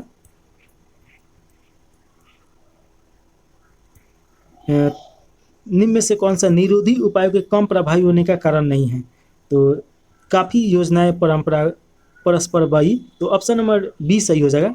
ये गलत है, बाकी सब सही है। उचित कार्यान्वयन और सही लक्ष्य निश्चित करने में कमी, अच्छी जीवन के बावजूद इन योजनाओं के साथ इनके पात्र निर्धारणों को पूरी नहीं मिल पाई है। तो ये आपका राइट आंसर बी सही हो जाएगा, बाकी सभी गलत है। तो ऑप्शन नंबर बी सही है। अगला क्वेश्चन है 73 के बाद 74 नंबर। यहाँ पे दिया गया है तो थोड़ा सा पढ़ लिया जाए। काफ़ी योजनाएं परस्पाई एवं निरोधी उपायों के कम प्रभावी होने के कारण नहीं है। ये देखिए कि गरीबी निर्धनता, जीवन के लिए न्यूनतम उपभोग आवश्यकताओं को प्राप्त करने में असमर्थ होते हैं लोग, उन्हें गरीबी या निर्धन बोला जाता है। जैसे कि आवश्यक क्या चीज़ है, तो भोजन, मकान, वस्त्र, शिक्षा, ये सब। निर्धनता उन्मूलन हेतु सरकार द्वारा चलाया गया महत्वपूर्ण कार्यक्रम, जिसमें प्रधानमंत्री उज्ज्वला योजना है, दीनदयाल उपाध्याय ग्रामीण कौशल विकास योजना, दीनदयाल उपाध्याय अंत्योदय योजना, प्रधानमंत्री आवास योजना, ये हो जाएगा। चलिए अगला क्वेश्चन है 74 नंबर। संयुक्त राष्ट्र के सतत विकास लक्ष्यों में किस वर्ष तक सभी प्रकार की गरीबी खत्म करने का लक्ष्य रखा गया है? तो राइट आंसर बी हो जाएगा, 2030 तक इसका लक्ष्य रखा गया है। तो देखिएगा कि यहाँ पे इसका जो सतत विकास लक्ष्य है 17 है, और 17 में देखिएगा कि कोई गरीब नहीं और शून्य भुखमरी, अच्छा स्वास्थ्य और खुशहाली, गुणवत्ता की शिक्षा, लैंगिक समानता, स्वच्छता, जल एवं स्वच्छता, सस्ती और अच्छी ऊर्जा, अच्छा काम, आर्थिक विकास, उद्योग, नवाचार, बुनियादी ढांचे और असमानताओं में कमी, टिकाऊ शहर और समुदाय, जिम्मेवारी उपभोग उत्पाद, जलवायु कार्यवाही, पानी के नीचे जीवन, जमीन पर जीवन, शांति, न्याय और मजबूत संस्थाएं, लक्ष्य के लिए साझेदारी, ये सभी रखा गया है 17। अगला क्वेश्चन है, मातंग जातक टेक्स्ट की भाषा क्या है? तो इसका राइट आंसर भी हो जाएगा पाली। जो जातक कथा है ये देखिए कि पाली भाषा में लिखा गया है। मातंग जाथा टेक्स्ट की भाषा पाली है। मातंग जातक एक पाली पाठ में वह कहानी है जहाँ पिछले जन्मों में बोधिसत्व यानी कि बुद्ध की पहचान चंडालों के रूप में की जाती है। मातंग जातक कथा यह सिद्ध होता है कि मातंग एक ऐसा नायक था जिसने ब्राह्मणों को हराया था। तो चलिए अगला क्वेश्चन देखा जाए। चलिए अगला क्वेश्चन देखा जाए जातक कथाओं के बारे में।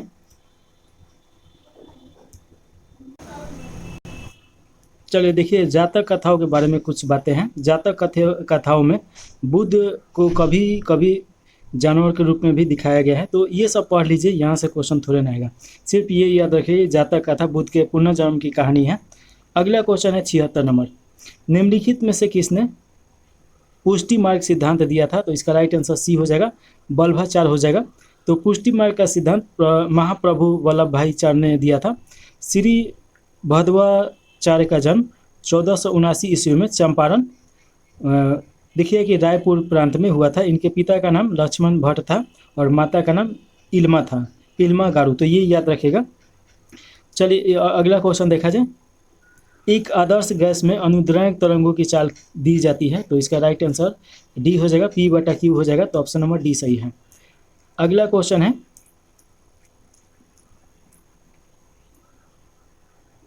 अच्छा इसमें क्या क्वेश्चन है? तो अनुदैर्घ्य की चाल दी जाती है। तो यहाँ पे देखिए इस संबंध में सर्वप्रथम न्यूटन ने स्थापित किया था, अतः इसे न्यूटन का सूत्र भी कहा जाता है।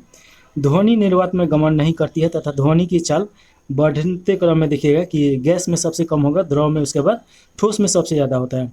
ध्वनि की चाल सबसे कम गैस में तथा सबसे अधिक ठोस में होता है। ताप और घनत्व बढ़ने पर ध्वनि की चाल बढ़ती है। तो ये आप याद रखेगा।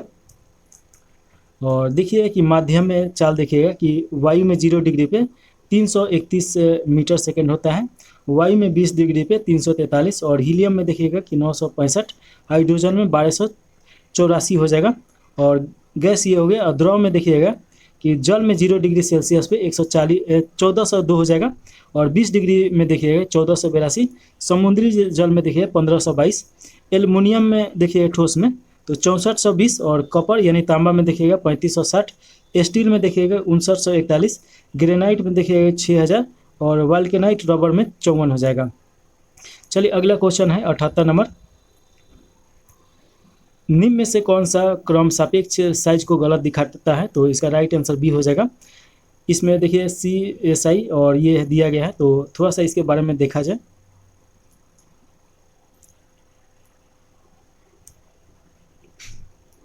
आवर्त में बाएं से दाएं जाने पर परमाणुओं का आकार यानी त्रिज्या क्रमशः घटती है तथा किसी निश्चित वर्ग में ऊपर से नीचे आने पर परमाणु का आकार क्रमशः बढ़ती है। तो आकार में देखिए बाएं से दाएं जाने पर परमाणु का आकार कैसे घटा है? तो ये दे दिया गया है यहाँ पे। और वर्ग के ऊपर नीचे जाने पर परमाणु का आकार बढ़ता है, तो यहाँ पे दिया गया है। अतः प्रश्न अनुसार दिया गया विकल्प बी सही हो जाएगा। चलिए अगला क्वेश्चन है 79 नंबर, निम्नलिखित कणों में से किसका द्रव्यमान सबसे अधिक है? तो इसका राइट आंसर हो जाएगा अल्फा कण। अल्फा कण का द्रव्यमान सबसे अधिक है। अल्फा कण का द्रव्यमान 4U या 6 × 6 7 × 10⁻⁻27 kg हो जाएगा।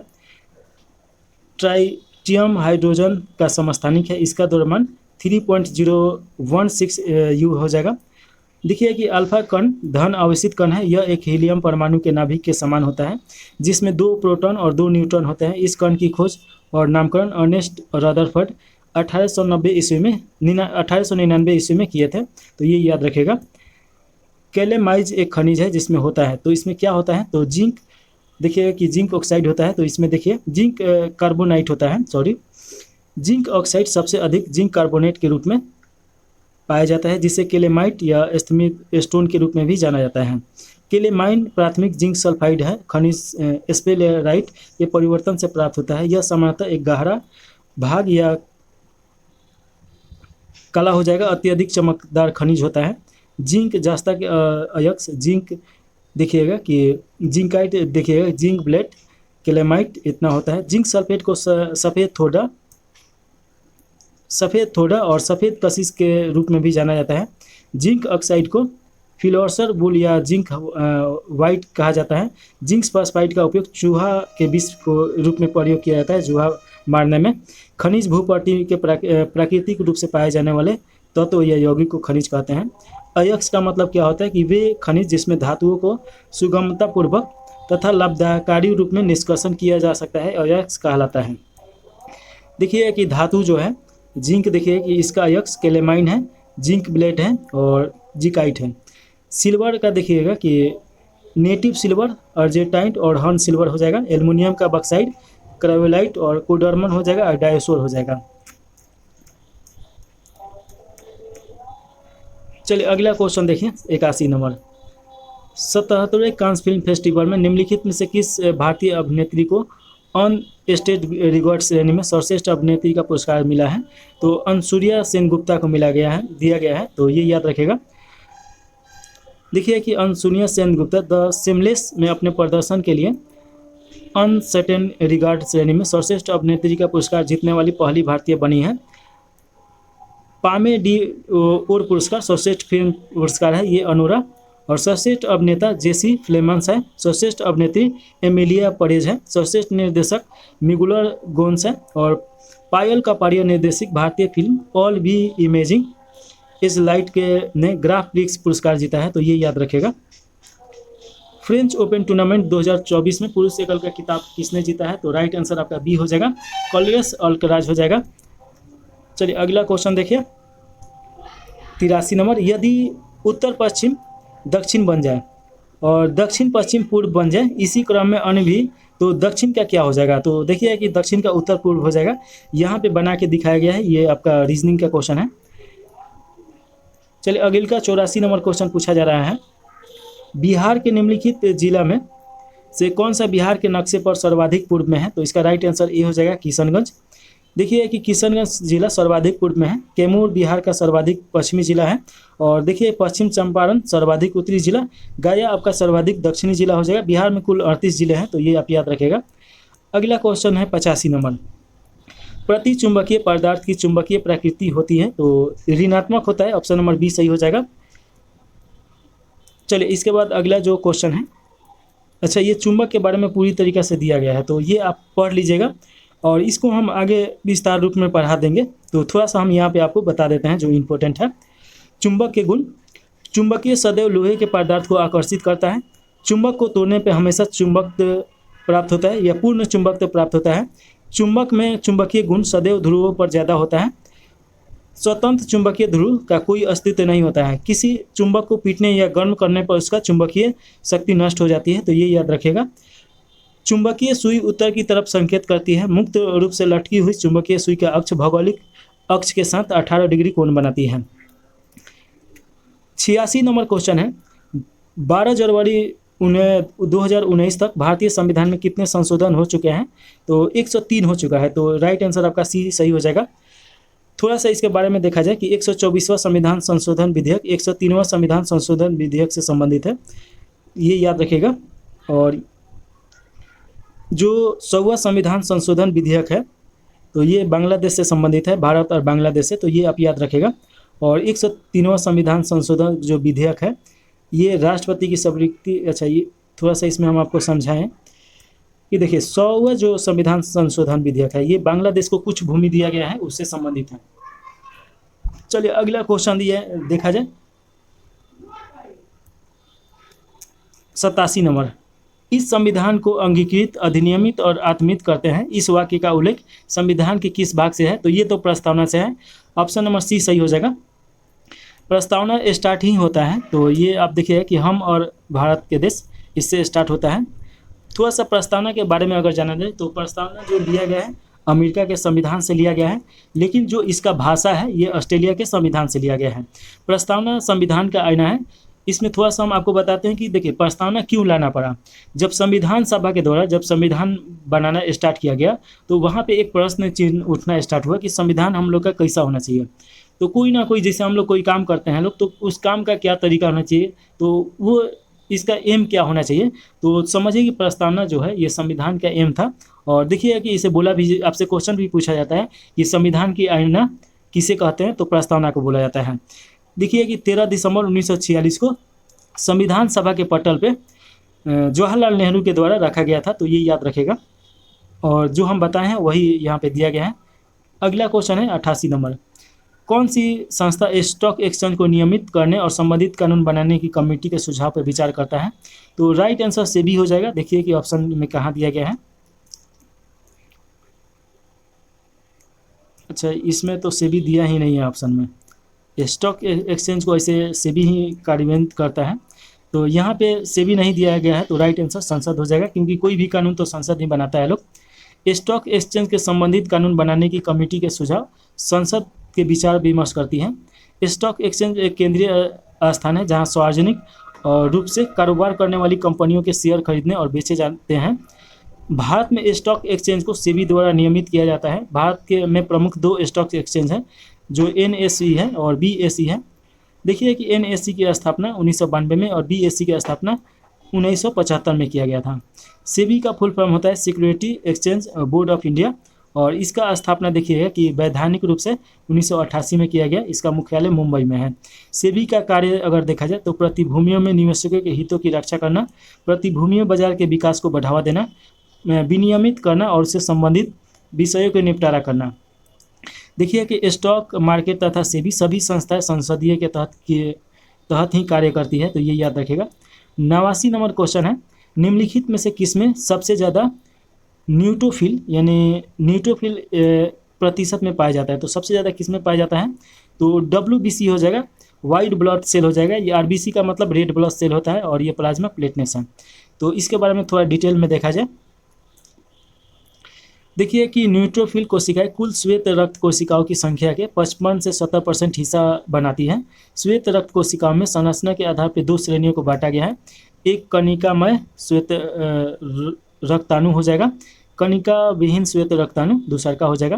देखिए कि कणिकामय श्वेत रक्ताणु को 3 श्रेणियों में वर्गीकृत किया गया है, जिसमें न्यूट्रोफिल्स, इओसिनोफिल्स और बेसोफिल्स हो जाएगा। कणिका विहीन श्वेत रक्ताणु को परमाणु के आधार पर 2 भागों में बांटा गया है, एक मोनोसाइट एक लिम्फोसाइट। श्वेत रक्त कोशिकाओं को ल्यूकोसाइट भी कहा जाता है। और देखिए कि जब कैंसर होता है तो इसी के कमी के कारण होता है। श्वेत रक्त कोशिकाएं प्रोटोस्टेरोन हार्मोन के उत्पन्न में उत्तेजित करता है, तो ये याद रखेगा। अगला क्वेश्चन है 90 नंबर, 4 सिक्के उछालने पर 3 पर जीत आने की प्रायिकता क्या होगा? तो इसका राइट आंसर आपका 1/4 हो जाएगा, तो ऑप्शन नंबर ए सही है। अगला क्वेश्चन है 91 नंबर, कोशिका में केंद्रक की खोज सर्वप्रथम किसने की? तो इसका राइट आंसर रॉबर्ट ब्राउज हो जाएगा, तो ऑप्शन नंबर सी सही हो जाएगा। कोशिका में केंद्रक की खोज रॉबर्ट बर्ग 1831 में किया गया इनके द्वारा। कोशिका द्रव के बीच में एक बड़ी गोल और गाढ़ी संरचना पाई जाती है, जिसे केंद्रक कहते हैं। और देखिए केंद्रक के चारों ओर दोहरे परत की एक झिल्ली होती है, जिसे केंद्रक झिल्ली कहते हैं। इसमें अनेक छिद्र होते हैं, जिसके द्वारा केंद्रक द्रव या कोशिका द्रव के बीच पदार्थों का आदान प्रदान होता है। प्रत्येक जीवित कोशिकाओं में प्राय एक केंद्रक पाया जाता है, लेकिन कुछ कोशिकाओं में एक से अधिक केंद्रक पाए जाते हैं। देखिए कोशिका की खोज 1665 ईस्वी में ब्रिटिश वैज्ञानिक रॉबर्ट हुक के द्वारा किया गया था। और देखिए कि डुजार्ड ने जीवद्रव की खोज की तथा सारकंड नाम दिया, और जबकि पुरकिंजे ने 1839 में इसका नामकरण जीवद्रव किया था, तो ये याद रखेगा। अगला क्वेश्चन है 92 नंबर, डैश को पादप जगत का उभयचर भी कहा जाता है? तो इसका राइट आंसर हो जाएगा ब्रायोफाइटा। ब्रायोफाइटा का पादप जगत का उभयचर कहा जाता है। ब्रायोफाइटा को पादप जगत के उभयचर के रूप में जाना जाता है, क्योंकि यह मिट्टी में रहते हैं, लेकिन प्रजनन के लिए पानी की आवश्यकता होती है। लिवर्टन, हॉर्नवर्टन, मॉस आदि ब्रायोफाइटा के उदाहरण हैं। ब्रायोफाइटा स्थलीय पौधे में सबसे सरल है। इसमें असली जड़, तना और पत्तियों का अभाव होता है। ब्रायोफाइटा में जाइलम और फ्लोएम उत्तक की कमी होती है। चलिए इसके बाद अगला जो क्वेश्चन पूछा जा रहा है 93 नंबर क्वेश्चन है, मटर के पौधे में प्रतांतों की वृद्धि डैश के कारण होता है? तो इसका राइट आंसर आपका सी हो जाएगा। प्रतानों की वह कोशिकाएं जो सहारे वस्तु के संपर्क में रहती है तेजी से विभाजित होती है, तो ऑप्शन नंबर सी सही है। चलिए अगला क्वेश्चन देखिए, धमनियां और शिराएं आपस में किन अत्यंत पतली नलिकाओं के डाल से जुड़ी होती है? तो केशिकाओं के डाल से जुड़ी होती है, तो ऑप्शन नंबर सी सही हो जाएगा। देखिए केशिका अत्यंत पतली रक्त नलिकाएं होती है, जो शरीर के ऊतक स्तर तक ऑक्सीजन एवं पोषक तत्वों एवं अन्य पदार्थों का आदान प्रदान करती है। धमनी से रक्त कोशिकाओं के माध्यम से ऊतकों तक पहुंचना और फिर शिराओं तक वापस हृदय की लौटना है। 95 नंबर क्वेश्चन है, मेंडल के द्वारा द्विसंकर संकरण के लिए कौन सा नियम प्रतिपादित किया गया? तो इसका राइट आंसर सी हो जाएगा, स्वतंत्र अपव्यूहन का नियम। चलिए इसके बाद देखा जाए अगला क्वेश्चन 96 नंबर, ध्वनि वस्तुओं के डैश के कारण उत्पन्न होता है? तो देखिए कि ये कंपन के कारण ध्वनि उत्पन्न होता है। जब हम लोग बोलते हैं लोग तो जो हम लोग का ओठ होता है या जीभ होता है तो कंपन उसमें उत्पन्न होता है, जिसके कारण ध्वनि सुनाई देता है। तो देखिए कि जब कोई वस्तु कंपन करती है तो वो अपने आसपास की हवा या अन्य माध्यमों में कंपन पैदा करती है। ये कंपनें तरंगों के रूप में गुजरती हैं। ध्वनि का संचरण माध्यम पर निर्भर करती है। यह ठोस में सबसे ज़्यादा, उसके बाद द्रव, उसके बाद गैस में ये गमन करती है। ध्वनि ऊर्जा का एक रूप है जो तरंग के रूप में संचरित करती है। यह ऊर्जा हमारे कानों में श्रवण संवेदना उत्पन्न करता है। कार्य में केवल डैश होता है और डैश नहीं होता है। तो देखिए कार्य में परिमाण होता है लेकिन वेग नहीं होता है। तो ये आप याद रखिएगा। जब किसी वस्तु पर बल लगाकर उसकी स्थिति में परिवर्तन किया जाता है तब यह क्रिया कार्य कहलाती है। और मान लीजिए कि अगर हम दीवार किसी को ढकेल रहा है और दीवार नहीं गिरा तो इसका मतलब कार्य शून्य होगा। तो ये भी आपको थोड़ा सा याद रखना होगा। उसमें परिवर्तन होगा कुछ ना कुछ, तभी वो कार्य होगा। किसी वस्तु पर किए गए कार्य की माप वस्तु पर आरोपित बल की दिशा में वस्तु के विस्थापन के गुणनफल के बराबर होता है। कार्य का एसआई मात्रक न्यूटन मीटर या जूल तथा सीएजी मात्रक में अर्घ होगा। कार्य एक अदिश राशि है जिसमें केवल परिमाण होता है, दिशा नहीं होता है। चलिए अगला क्वेश्चन देखिए। किसी अभिकर्मक के साथ स्टार्च नीला रंग देता है। तो इसका राइट आंसर डी हो जाएगा, आयोडीन हो जाएगा। देखिए कि स्टार्च पौधे में प्रधान कार्बोहाइड्रेट संचित स्टार्च है जो अनाजों तथा आलू में प्रचुर मात्रा में पाया जाता है। यह पानी में अघुलनशील होता है। स्टार्च दो प्रकार के रासायनिक पदार्थ से बनता है। जो सीधी श्रृंखला में रहता है उसे एमाइलेज कहते हैं, उसे शाखित श्रृंखला में होता है उसे एमाइल पिक से कहते हैं।